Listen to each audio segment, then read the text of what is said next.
Bueno, hermanos, había algunas dudas y algunas preguntas acerca de un tema, sobre todo, que es el tema del diezmo. El tema del diezmo. Hubo dudas, por eso digo hubo dudas, hubo preguntas. Así que con Viti charlamos en la semana y dijimos, bueno, vamos a hacer un tema hoy, día domingo. Vamos a estar hablando acerca de los diezmos y las ofrendas. Los diezmos y las ofrendas. Si el tiempo lo permite, después podemos, si tienen alguna duda, podemos tener algunas preguntitas, si no queda claro. Nosotros tenemos que entender que dentro del círculo evangélico existen, podemos decir así, tres grupos de pensamientos o difieren en este punto, más específicamente acerca de los diezmos. Podemos encontrar tres grupos. Uno de ellos son aquellos que están completamente errados y que hay que descartarlos. Son aquellos que piden a la gente los diezmos porque les dicen ellos que van a recibir más de parte de Dios, que van a ser enriquecidos. Y estos hombres que piden los diezmos a las personas engañan y por medio de pactos o promesas, etcétera, distorsionando así sobre todas las cosas, no solo la palabra de Dios, sino también la persona de Dios. Eso es el primer grupo que podemos encontrar dentro de los llamados evangélicos y hay que descartarlo totalmente. Y después, en segundo lugar, ahí sí, dentro del círculo, vendría a ser dentro del círculo llamado reformados, hay dos posiciones diferentes en esto acerca del diezmo. Están aquellos que siguen pensando que es un deber del cristiano diezmar. Del cristiano, bien, nosotros tenemos que entender que estamos dentro del nuevo pacto. Bajo el nuevo pacto es un deber del cristiano diezmar. Eso es lo que estos hermanos hablan. Y están los otros, dentro de este grupo, están los otros que dicen que eso era para el antiguo pacto.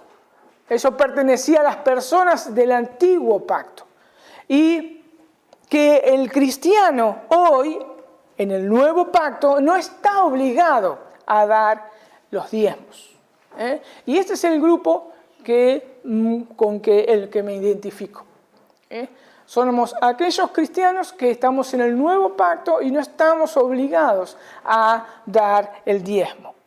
Ahora, esto no quiere decir que en estos hermanos, como decíamos del segundo grupo, porque a ver si me entendieron bien, hay tres pensamientos diferentes. Uno que está totalmente errado y los otros dos, uno dicen que los cristianos del nuevo pacto sí tienen que diezmar y los otros dicen no hay que diezmar. Ahora, estos dos, los últimos dos, los que dicen que sí hay que diezmar, no es que son herejes. Yo no tengo que tener un pensamiento de agarrar y decir, no, son herejes, están diciendo cualquier disparate. Ellos realmente tienen argumentos y respeto sus argumentos, unos argumentos realmente válidos, son hermanos que realmente son maestros de la palabra de Dios, los cuales muchos de ellos yo me nutro con ellos, tengo libros de ellos porque realmente enseñan perfectamente la palabra de Dios, pero en este punto diferimos. Ahora sí, como dije anteriormente, aquellos que están pidiendo a la gente que deben pactar y que Dios los va a enriquecer, esos sí hay que descartarlos completamente. Ellos sí están distorsionando las escrituras, ellos sí rayan y a veces caen en lo que es la herejía. Pero, ¿qué nos quiere enseñar Dios en su palabra con respecto a los diezmos y las ofrendas? ¿Qué principio podemos rescatar que perdura a lo largo de todas las Escrituras acerca de los diezmos y las ofrendas? Un buen ejercicio que nosotros podemos hacer es empezar con Dios, desde la perspectiva de Dios, cómo Dios ve las cosas, cómo Dios la enseñó en su palabra, y no tanto desde la perspectiva humana. Porque si yo lo veo desde una perspectiva humana, nosotros somos falibles y pecadores. Entonces vamos a comenzar a verlo de esta manera. Y una de las preguntas que nosotros tenemos que hacernos es si acaso Dios realmente necesita nuestro dinero. ¿Realmente Dios necesita nuestro dinero? ¿O acaso Dios, nosotros al darle nuestras ofrendas a Dios, lo completamos a Él? Él queda satisfecho al nosotros darle las ofrendas. ¿Qué nos enseña su palabra entonces al respecto?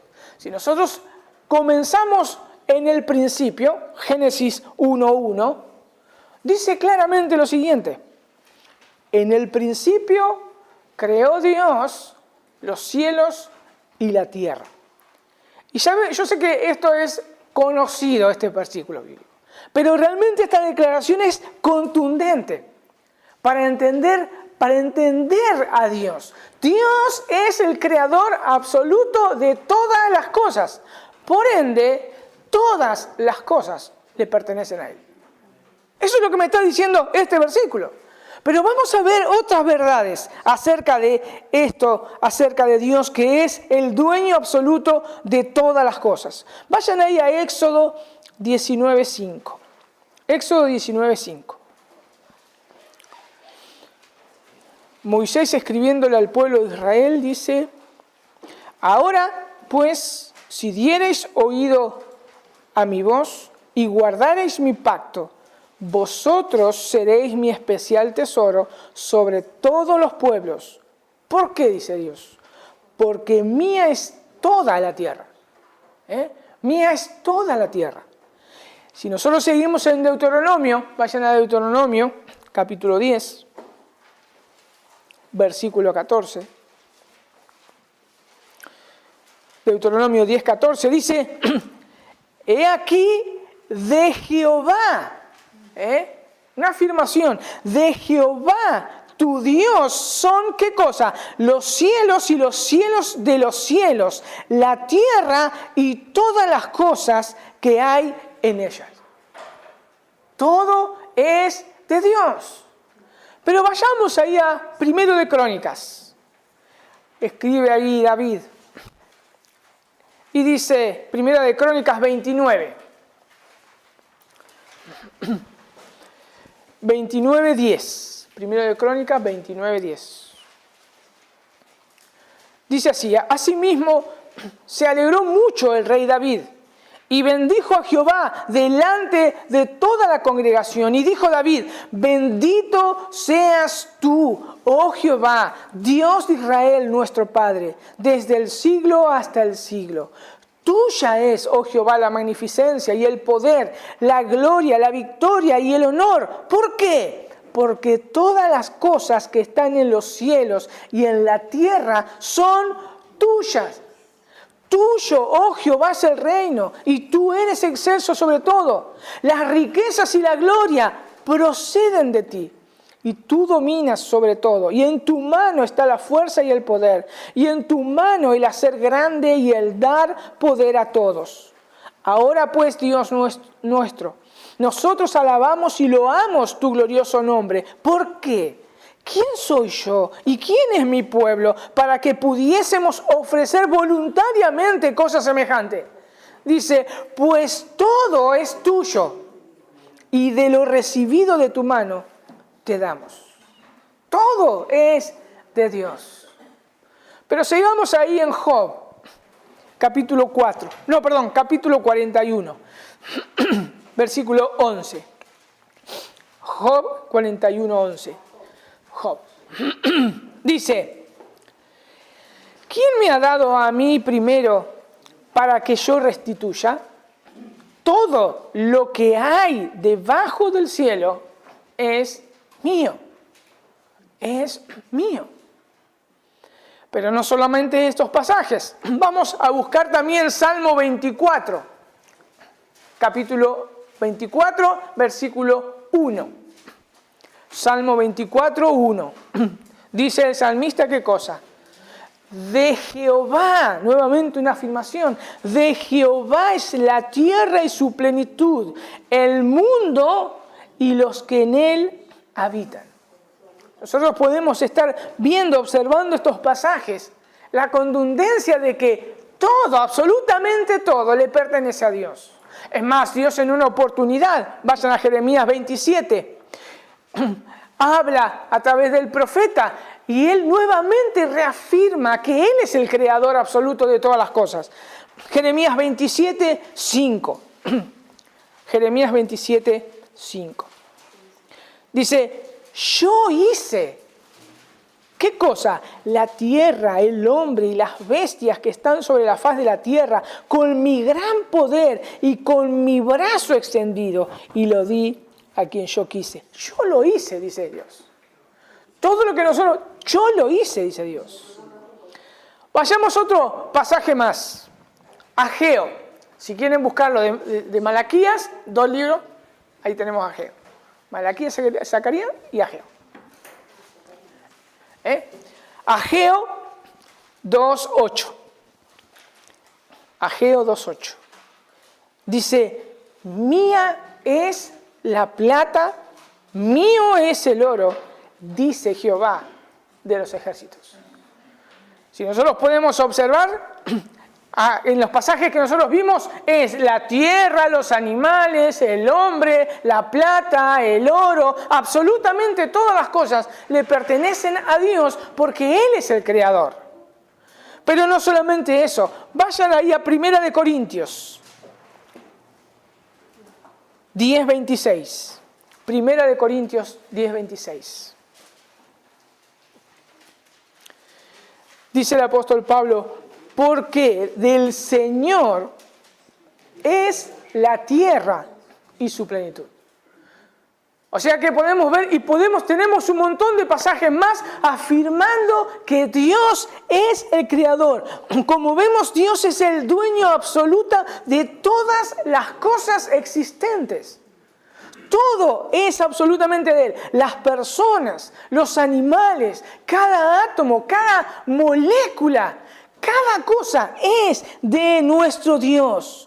Él es el que las creó. Todas las cosas en Él subsisten.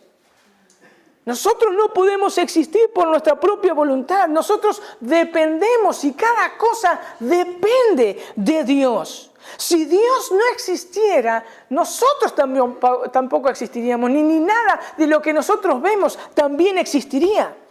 Cada cosa tiene el sello de Dios, el sello de pertenencia de Dios. Dios no necesita realmente ni un centavo de lo que nosotros creemos que es nuestro. Él no lo necesita, porque es de Él. Porque es de Él.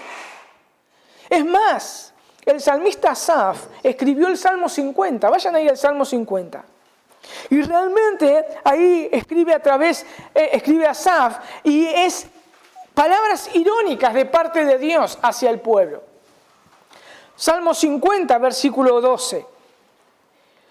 Dice, si yo tuviese hambre no te lo diría a ti, porque mío es el mundo y su plenitud. Todos nosotros sabemos que Dios es espíritu, obviamente. Pero acá está hablando irónicamente. Yo si fuese hombre, es como decir, si yo si fuese hombre, no te tengo que pedir nada. Si yo tengo hambre, no te lo tengo que pedir a vos. Porque absolutamente todo es mío. Entonces podemos ver que todo le pertenece a Dios. Por eso Pablo pudo terminar en su carta a Romanos 11:36, porque de Él y por Él y para Él son todas las cosas. Por eso Él dice, a Él sea la gloria por los siglos de los siglos. Esto nos da a entender que todo el aliento que nosotros tenemos, la fuerza que nosotros tenemos, las capacidades que nosotros tenemos, el intelecto que nosotros tenemos para realizar absolutamente cualquier actividad que nosotros podamos producir algo económicamente, le pertenece a Él. Porque nosotros absolutamente somos de Él. Somos de Él. Y todo lo que nosotros hacemos es de Él. Entonces, ya colocando a Dios en su lugar que solamente a Él le pertenece, viéndolo desde la perspectiva de Dios, que todo le pertenece a Él, vamos a ver ahora desde la perspectiva del hombre. Vamos a observar al hombre a través de la palabra de Dios. ¿Qué cosa debía reflejar el hombre? Como nosotros hemos visto en sermones anteriores, nosotros fuimos creados a la imagen de Dios. ¿No es cierto? Nosotros fuimos creados a imagen de Dios. El hombre debía reflejar esa imagen. Pero ¿qué cosa debía reflejar el hombre? Obviamente que ya hemos visto varias cosas, ¿no? Hay varias cosas que nosotros debíamos reflejar. Pero una de las cosas que nosotros debemos reflejar es mostrar al mundo a ese Dios bondadoso y generoso. Bondadoso y generoso, porque es así nuestro Dios. Es así nuestro Dios. Pero antes de explayarme sobre este punto, es necesario mencionar que, porque nosotros vamos a estar viendo también todo lo que sea el Antiguo Testamento ahora, es necesario mencionar que Moisés, cuando comenzó a escribir los 5 primeros libros de la Biblia, que también lo llamamos la ley, se los estaba escribiendo a aquellos que habían salido de la esclavitud de Egipto, al pueblo de Israel. Este pueblo de Israel había sido liberado y necesitaba instrucción, porque recién habían salido de esclavitud, una esclavitud que duró 400 años en Egipto. Eso ustedes lo pueden ver después en Génesis 15:11, cuando Dios le habla a Abraham y le dice que va a tener un gran pueblo y durante 400 años iba a ser esclavizado. Ese es el contexto de lo que es los primeros 5 libros del Antiguo Testamento. Moisés escribiéndole a este pueblo que recién había salido de la esclavitud. Para que nosotros tengamos una idea de lo que son 400 años, nosotros en Argentina tenemos 200 años de historia, nada más. 200 años de historia. ¿Y cuántas cosas pasaron? ¿Cuántas formas de pensamiento atravesó Argentina durante estos 200 años de historia? Yo no soy igual que mi abuelo, yo no pienso igual que él o que mis bisabuelos. Pero imagínense, entonces, nosotros con 200 años de historia, ¿cómo cambiamos de generación en generación? Este pueblo pasó 400 años y de esclavitud. ¿Cuánto habían cambiado? Y esa es la razón que Moisés debía instruir a este pueblo recién redimido. Y les tenía que decir quién era ese Dios de sus padres. ¿Qué propósito tenía con su pueblo? ¿Para qué ellos existían? ¿Por qué Dios los redimió? Él debía guiarles y por eso escribió estos 5 libros inspirados por el Espíritu Santo. Entonces, teniendo ese contexto, ahora sí, ¿qué podemos observar al leer dichos relatos? Que este Dios, como empezamos en Génesis 1, Moisés escribiendo al pueblo de Israel, a este pueblo que recién salía de la esclavitud, que este Dios, como vimos anteriormente, es el creador absoluto de todo. Él es el dueño absoluto de todo, pero no es un déspota. No es alguien que es un antipático. No es alguien que solamente quiere que sus criaturas perezcan o que sus criaturas la pasen mal o que, como dice Sujel Michelén, que es ahora se me olvidó, bueno, ya se me fue la palabra. Pero no es que Dios se propuso maltratar a la gente. No es ese soberano que nosotros tenemos. Ese Dios existe en sí mismo y puede vivir y vive en su perfecto amor trinitario. Ese Dios es un Dios que en su amor se recrea en las 3 personas de la Trinidad. Ese Dios está completo en sí mismo, pero Él quiso generosamente crear un mundo, crear absolutamente todas las cosas para compartir con sus criaturas especiales, que es el hombre. Esa es la generosidad de nuestro Dios. Ese es el Dios absoluto, ese es el Dios sublime, ese es el Dios soberano. Un Dios que solamente quiere compartir su gran amor. Quiere compartir su generosidad.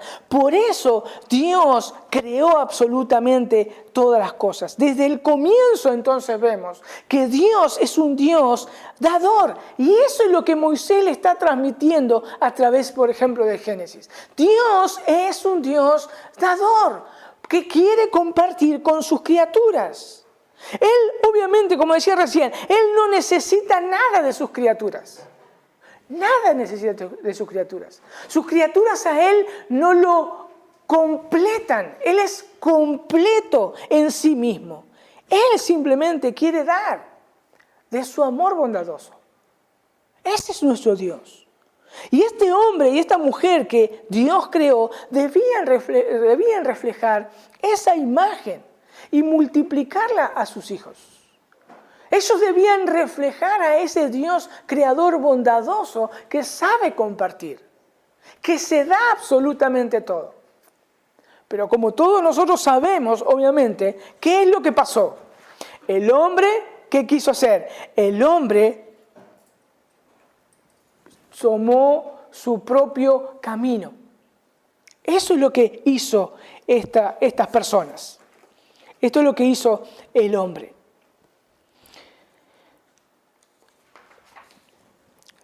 Pero nuevamente, ¿qué es lo que hace Dios cuando Adán y Eva deciden darle la espalda a Dios? ¿Qué es lo que hace Dios? ¿Se acuerdan ustedes que los deja a la deriva? Nuevamente ahí vemos a un Dios dador. Y en este momento es un Dios dador de gracia, porque los busca y Él los viste. Los viste, que por inferencia nosotros podemos saber que es un sacrificio de animal, y los viste con pieles de animal, con una piel de animal. Y vemos nuevamente Dios dando al hombre de gracia, dando a ese hombre, a esa mujer que le habían dado la espalda. Entonces vemos que este dar debía ser algo natural del hombre, porque estaba creado a la imagen de Dios. Pero este dar del hombre debía ser de un corazón justo, enteramente entregado a Dios, sometido a su único Dios. Y eso es lo que Moisés sigue escribiendo. Fíjense ahí en Génesis 4:3. Génesis 4:3. Dice, y aconteció, andando el tiempo, que Caín trajo del fruto de la tierra una ofrenda a Jehová. Y Abel trajo también de los primogénitos de su oveja, de los más gordos de ella. ¿Y qué hizo Dios? Y miró con agrado a su ofrenda. ¿Cómo dice ahí? Y miró con agrado a Abel y a su ofrenda. Y dice, pero no miró con agrado a Caín y a la ofrenda suya. Y se ensañó Caín en gran manera y cayó su semblante. ¿Cuál era la diferencia que hacía aceptable a uno y al otro no? Bien, esto lo podemos encontrar en el Nuevo Testamento. Y el autor de Hebreos y Juan nos explica esto. Vayan ahí a Hebreos. Hebreos 11:4. Hebreos 11:4. Hebreos 11:4 dice, por la fe, Abel ofreció a Dios más excelente sacrificio que Caín, por lo cual alcanzó testimonio de que era justo, dando Dios testimonio de sus ofrendas, muerto aún habla por ellas. Y fíjense ahí en 1 de Juan 3:11. 3:11. Dice, no como Caín. Primera de Juan 12. No como Caín, que era del maligno y mató a su hermano. Y Juan dice, ¿y por qué causa le mató? Porque sus obras eran malas y la de su hermano justa. ¿Esto qué nos quiere decir? Que uno tenía un corazón regenerado, justo, que reflejaba a su Señor. Que era un corazón dadivoso como el de su Señor. Y el otro, no. Uno era justo y el otro era injusto. Y sus ofrendas, los dos llevaron ofrendas, pero una fue aceptada porque tenía un corazón correcto. Tenía el corazón correcto. Y así podemos seguir con los ejemplos. Hay varios ejemplos más. Pero más adelante nos encontramos con otra instrucción. Ahora Moisés en primer lugar les enseña a este pueblo que deben ofrendar. Ahora hay otra instrucción que nosotros vamos a ver, que debían aprender este pueblo, que se reflejaba en la historia de sus patriarcas, que era Abraham y Jacob. Obviamente que después Jacob fue llamado Israel. Fíjense ahí en Génesis, capítulo 14, versículo 17. Génesis 14, 17 en adelante. Dice, cuando volvía de la derrota de Kedorlaomer y de los reyes que con él estaban, salió el rey de Sodoma a recibirlo al valle de Sabe, que es el valle del rey. Entonces Melquisedec, rey de Salem, sacerdote del Dios Altísimo, sacó pan y vino y le bendijo, diciendo, bendito sea Abraham del Dios Altísimo, creador de los cielos y de la tierra, y bendito sea el Dios Altísimo que entregó tus enemigos en tu mano. Y le dio a Abraham los diezmos de todos.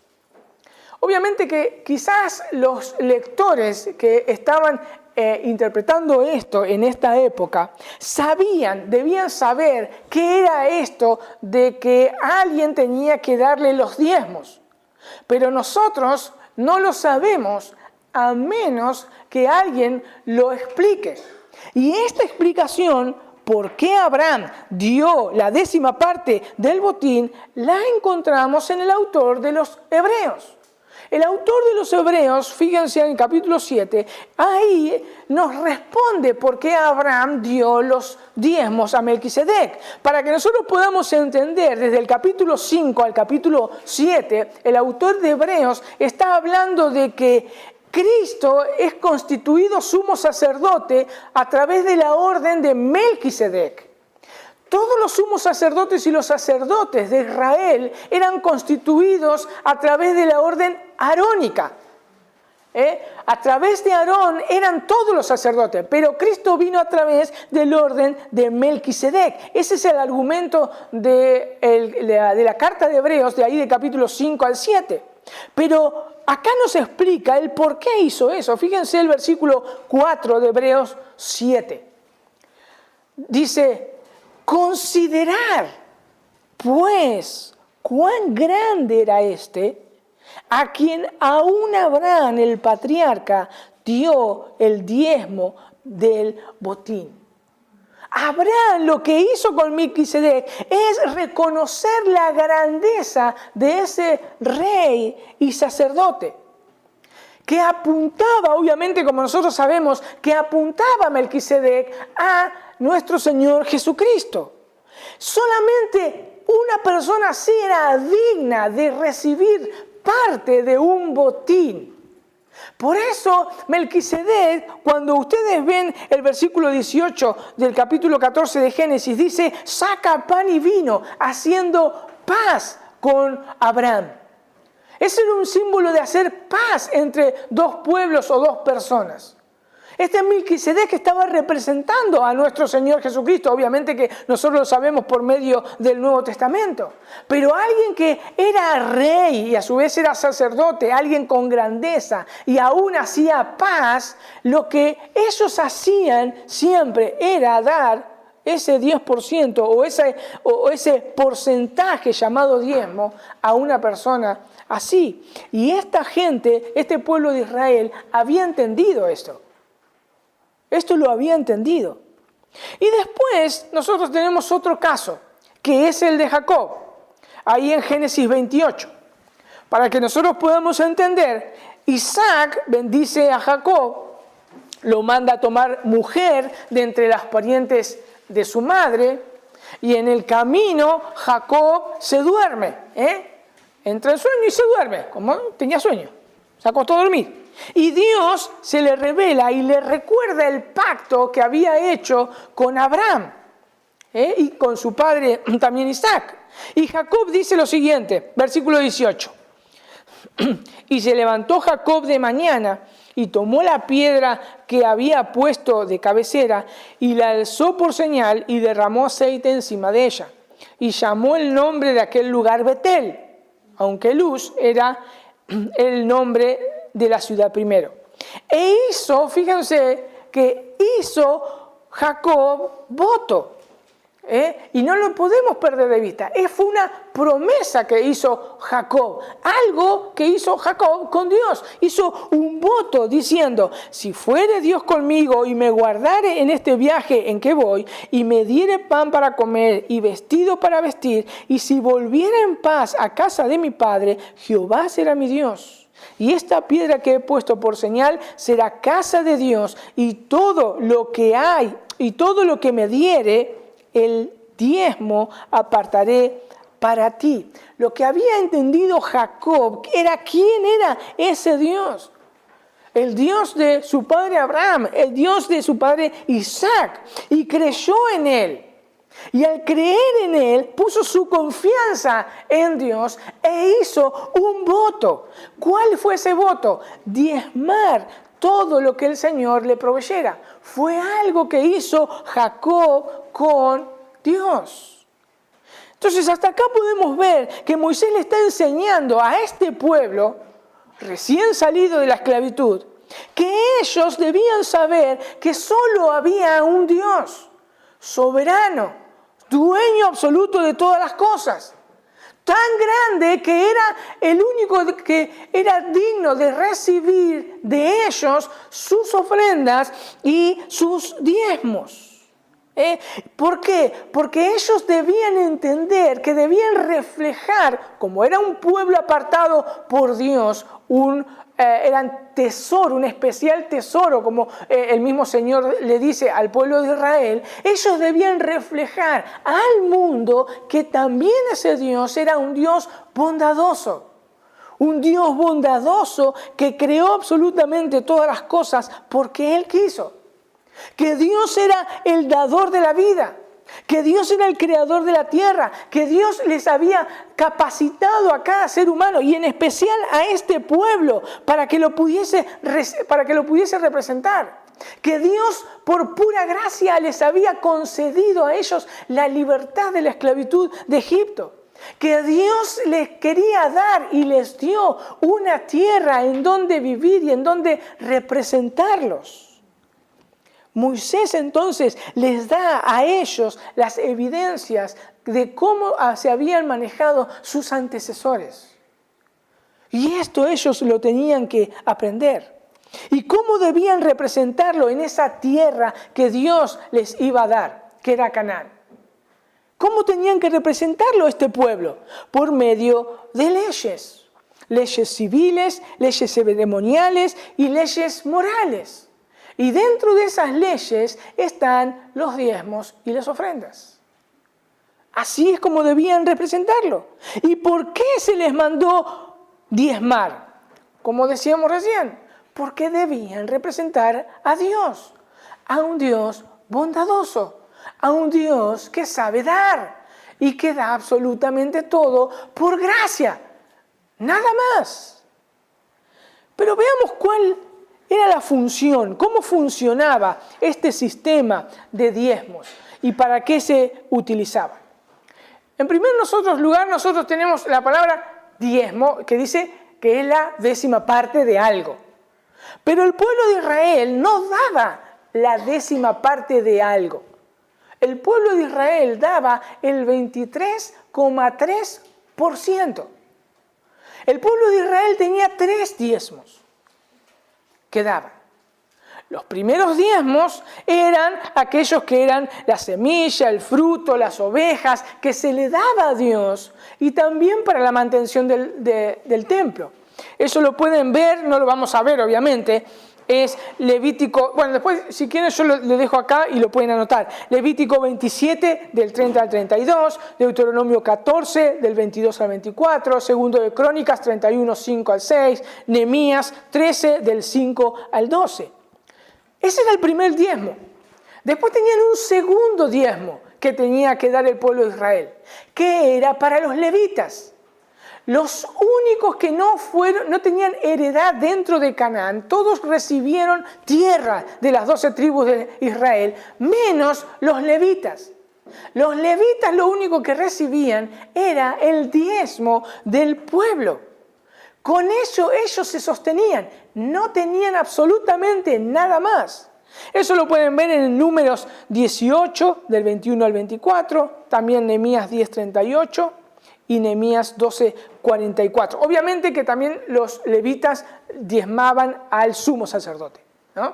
Pero entonces ahí tenemos 2 diezmos. Y había un tercer diezmo que tenía que dar el pueblo de Israel, que se hacía cada 3 años. Cada 3 años ellos levantaban otro diezmo. Si nosotros dividimos, más o menos da 3, y pico, ¿no? Por eso tenían el 23,3% del diezmo. Y este diezmo era para ayudar a los pobres de Israel. A los pobres de Israel. Y veamos 2 pasajes solamente acerca de esto, de lo que dijimos. Números 18. Números 18, 20. Acá vemos lo único que tenían los levitas. Números 18, 20.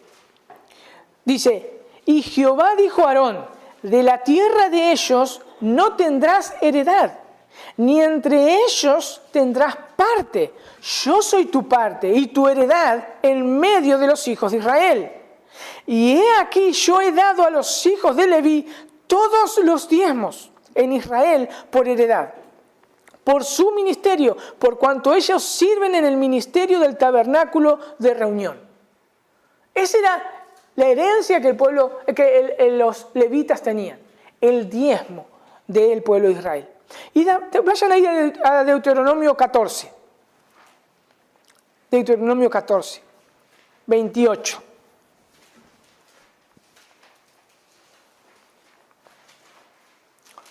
Dice, al fin de cada 3 años, ahí está el diezmo que se sacaba cada 3 años, al fin de cada 3 años sacarás todo el diezmo de tus productos de aquel año y lo guardarás en las ciudades.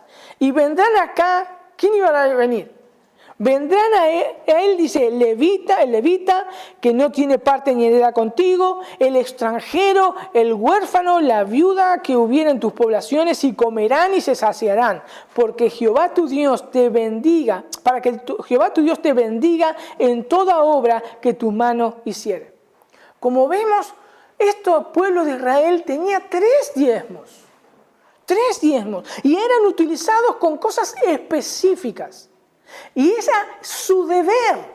Este pueblo era el deber de diezmar, porque tenía hermanos que no tenían absolutamente nada y dependían de esos diezmos, como por ejemplo los levitas, o los huérfanos, o las viudas, o los extranjeros. Y una vez, obviamente se apartaron muchas veces, pero nosotros tenemos un profeta que se encarga de reprender al pueblo de Israel. Dios reprende al pueblo de Israel por el profeta Malaquías. Malaquías está hablando acerca de cómo estos hombres y mujeres, este pueblo, se había olvidado de cumplir sus obligaciones, que era diezmar y sustentar a parte de su pueblo. Es más, si ustedes leen todo el contexto de Malaquías, los levitas tuvieron que salir a trabajar. Y no podían servir en el tabernáculo que no podía estar ni un solo día sin sacrificios. Y los obligaron a salir. Y dice Malaquías 3:6, Malaquías 3:6. Dice, porque yo Jehová no cambio. Por esto, hijos de Jacob, no habéis sido consumidos. Versículo 7 de Malaquías 3. Desde los días de vuestro padre os habéis apartado de mis leyes y no las guardasteis. Volveos a mí y yo me volveré a vosotros, ha dicho Jehová de los ejércitos. Mas dijisteis, ¿en qué hemos de volvernos? ¿Robará el hombre a Dios? Pues vosotros me habéis robado. Me dijisteis, ¿en qué hemos robado? En vuestros diezmos y ofrendas. Malditos sois con maldición, porque vosotros, la nación toda, me habéis robado. Traed los diezmos al alfolí, y haya alimento en mi casa. Y probadme ahora en esto, dice Jehová de los ejércitos. Si no, os abriré la ventana de los cielos y derramaré sobre vosotros bendición hasta que sobreabunde. Y reprenderé también por vosotros al devorador. Y no destruirá el fruto de la tierra, ni de vuestra vida en el campo será estéril, dice Jehová de los ejércitos. Y todas las naciones os dirán, bienaventurados, porque seréis tierra deseable, dice Jehová de los ejércitos. Lamentablemente, obviamente, que este pasaje lo mal utilizan para hablar acerca de los diezmos y la ofrenda. Estas personas que realmente distorsionan la palabra de Dios asustan al pueblo diciéndole que si no diezman, no ofrendan, Dios va a traer maldición sobre ellos. Y esto no era lo que el Señor nos está diciendo en Malaquías. Está hablando al pueblo de Israel que se había olvidado de que ellos tenían que representar a Dios en el mundo como su pueblo especial. ¿Cómo? Como un pueblo dadivoso que ayudaba a sus hermanos y no faltaba nunca el alimento en su casa. Más cuando sus hermanos los levitas tenían que estar trabajando en el ministerio de lo que es la adoración al Señor. Esto es lo que el Señor les estaba reprendiendo a ellos. Esto pertenecía al antiguo pacto entonces. Esto pertenece al antiguo pacto. Ellos sabían que debían mantener a sus hermanos. Ellos sabían que debían mantener a las viudas. Ellos sabían que debían mantener a los huérfanos, a todos los pobres. Porque Dios era su proveedor. Porque Dios los sustentaba. Porque Dios demostraba cada día su bondad hacia ellos. Y ellos así tenían que reflejarlo. En una oportunidad el Señor Jesús reprende a los fariseos. Y uno puede decir, bueno, acá tenemos los diezmos en el Nuevo Testamento. Pero nosotros tenemos que olvidar que hasta que Jesús no primero instituye la cena del Señor, no muere y resucita, no entra en el nuevo pacto. O sea que el Señor Jesús estaba en el antiguo pacto y los fariseos estaban en el antiguo pacto. Mateo 23:23. Mateo 23:23 dice, ¡ay de vosotros, escribas y fariseos hipócritas! Porque diezmáis la menta, el heno, eneldo y el comino, y dejáis lo más importante de la ley, la justicia, la misericordia y la fe. Esto era necesario hacer, sin dejar de hacer aquello. Lucas 11:42, lo mismo. Lucas 11:42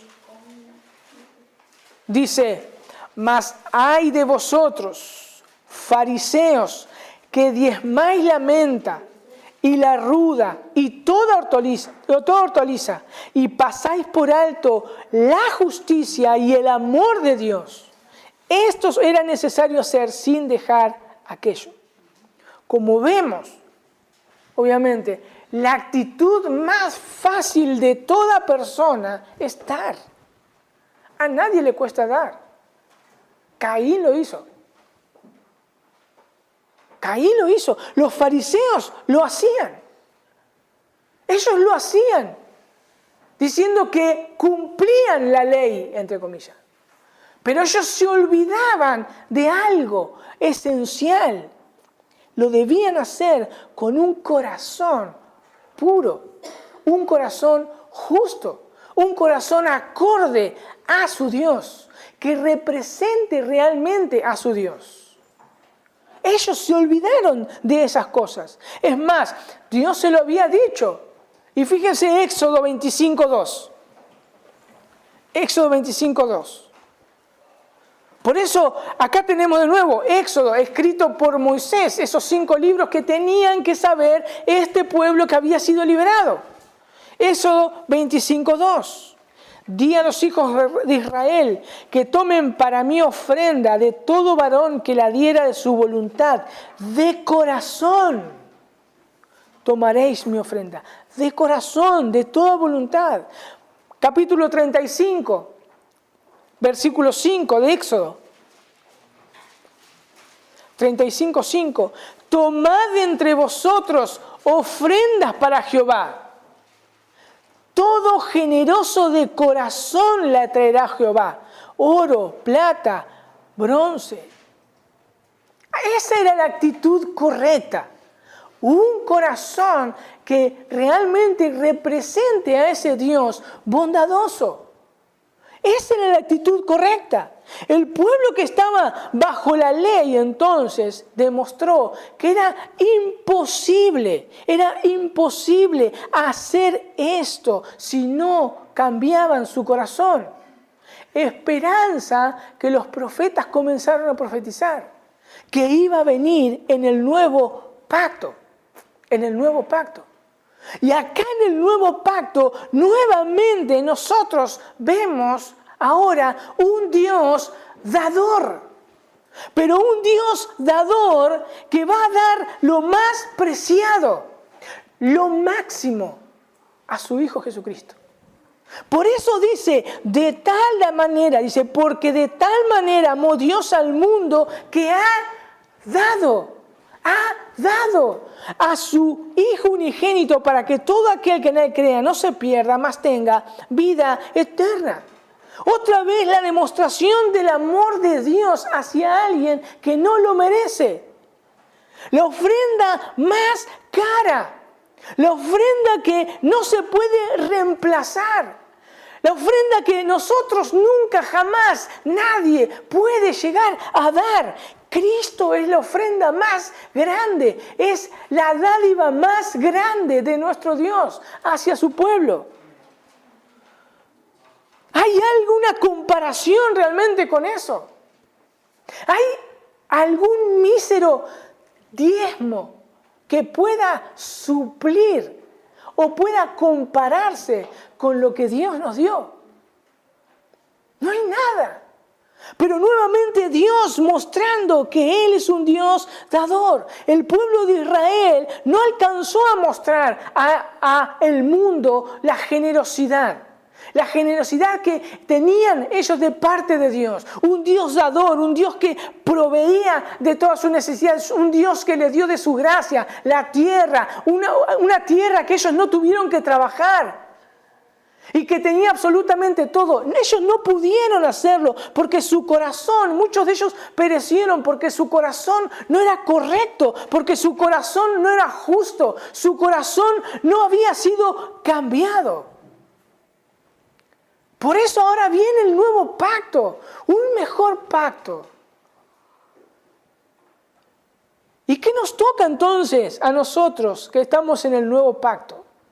Lástima realmente que muchos son atormentados mirando a ver si dieron o no dieron las ofrendas o los diezmos. No se trata de dar un 10% de nuestros ingresos. No se trata de eso, es reflejar a un Dios bondadoso, generoso, que nos sostiene cada día. Y no solo eso, que nos dio lo más grandioso que nosotros tenemos, es a nuestro Señor Jesucristo.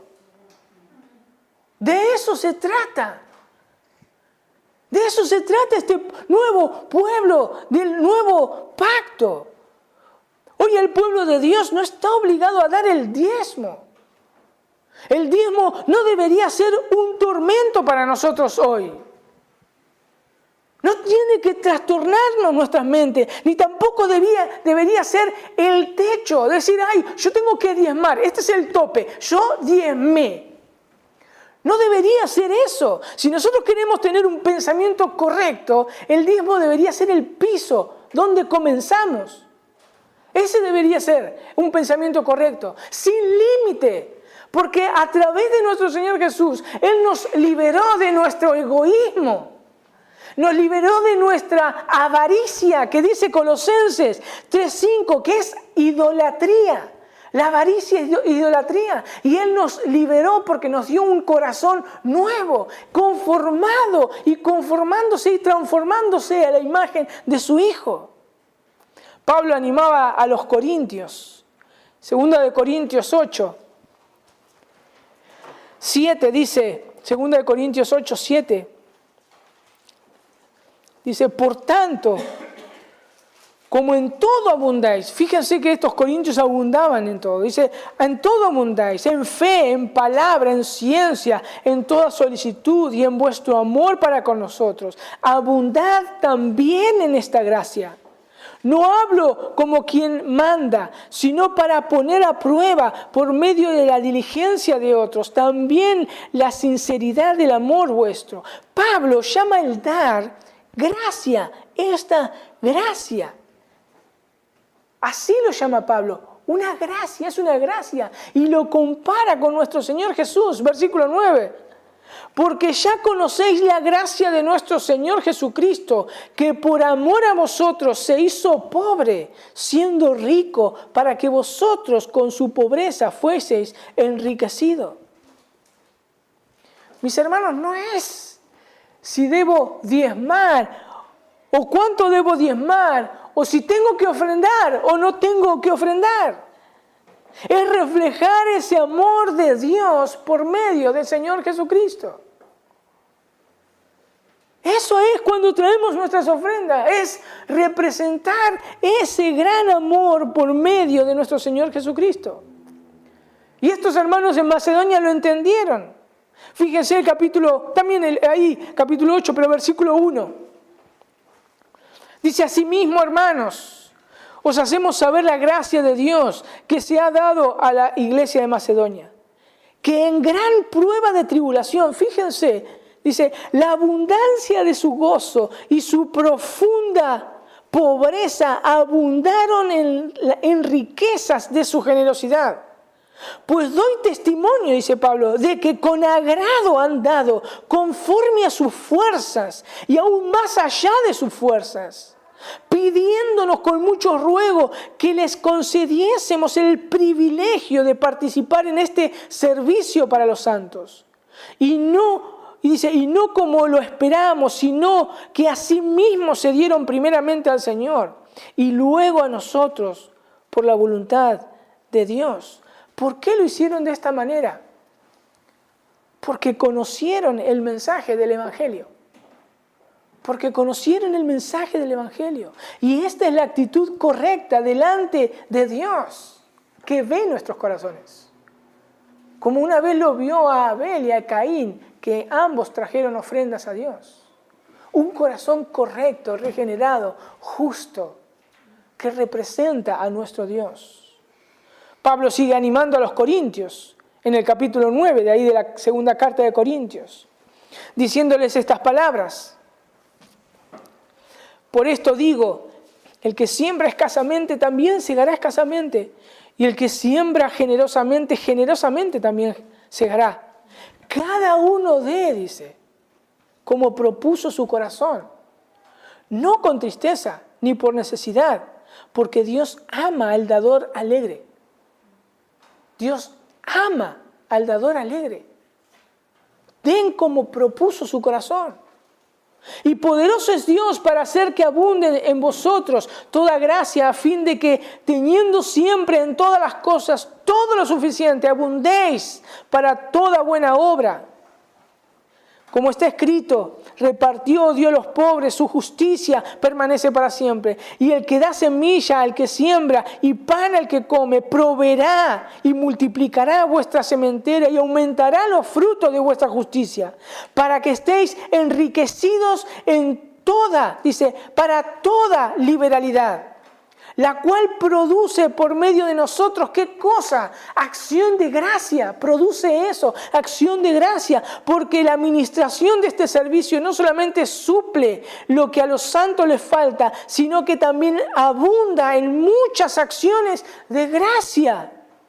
Pues por la experiencia de esta administración glorifican a Dios por la obediencia que profesáis al Evangelio de Cristo y por la liberalidad de vuestra contribución para con ellos y para con todos. Asimismo en la oración de ellos por vosotros, a quien aman a causa de la superabundante gracia de Dios en vosotros. Gracias, dice Pablo, grita Pablo, gracias a Dios por su don inefable. Un corazón transformado por el Evangelio es generoso, porque se parece a su Padre Celestial, quien lo dio todo y sigue dando, y nos sigue dando. Por eso Pablo lo dice de esta manera en Romanos 8:32. El que no escatimó ni a su propio Hijo, sino que lo entregó por todos nosotros, ¿cómo no nos dará también con Él todas las cosas? Pablo les está diciendo a estos hombres, tienen necesidades, es algo secundario para Dios. Dios dio absolutamente todo, lo más preciado, su Hijo. Todo lo demás es secundario. Es nada para Dios.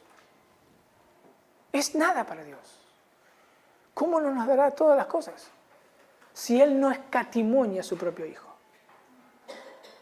Y ese es el corazón de nuestro Dios. Y ese es el corazón de nuestro Dios. Entonces, ¿qué pudimos ver a través del Antiguo Testamento? Entonces, y el Nuevo Testamento corre un mismo principio. No es la cantidad o el porcentaje que nosotros debemos dar. No es eso. Es un corazón recto, un corazón justo, un corazón transformado que mira a su Señor y por medio de su gracia lo imita. Es aquel que entendió el Evangelio. Dios demostró y sigue demostrando que Él es un dador de pura gracia. ¿Cómo debemos entonces dar? Con un corazón agradecido. Con un corazón agradecido. El pensar cuánto debo dar en el momento de la reunión y me acuerdo, digo, a ver cuánto tengo y saco la billetera para dar ahí. No es cuánto tenés en tu billetera en ese momento del diezmo o las ofrendas en ese momento. No es el asunto. Es prepararme antes de tiempo. ¿Cuánto Dios me prosperó en esta semana? Lo voy a dar. Voy a dar. Prepararme de antemano antes de venir a la reunión en la semana. A compartir con nuestros hermanos. Déjame leer nuevamente 2 Corintios 9:7. Lo leo de la Biblia, Palabra de Dios para todos. Cada uno debe dar lo que en su corazón ha decidido dar. Y no lo hagan con tristeza ni por obligación. Dios ama a los que dan con alegría. Realmente Dios nos dé de esta abundante gracia para poderlo representar a Él como nos debe. Vamos a orar. Señor, gracias. Padre, solo podemos ver que tú eres un Dios dador. Y nos has dado todo, Señor, que es tu Hijo Jesús. Sabemos que nada de lo que nosotros tenemos es nuestro. Todo es tuyo, Señor. Y así todo, Señor, tú nos has dado a tu Hijo para que nosotros te podamos disfrutar hoy y por la eternidad. Señor, ayúdanos a realmente abundar en esta gracia. Quita de nuestro corazón la idolatría, Dios. porque tú nos has librado del pecado. Que sea tu Espíritu Santo convenciéndonos de pecado. Y que sea tu Espíritu Santo que nos dé las fuerzas y la capacidad y el entendimiento cada día antes de venir a reunirnos con nuestros hermanos, a darte con un corazón generoso, sabiendo que no es nada comparado a lo que tú hiciste. Te adoramos, Señor. Te adoramos, bendito Dios. En el nombre de Jesús. Amén.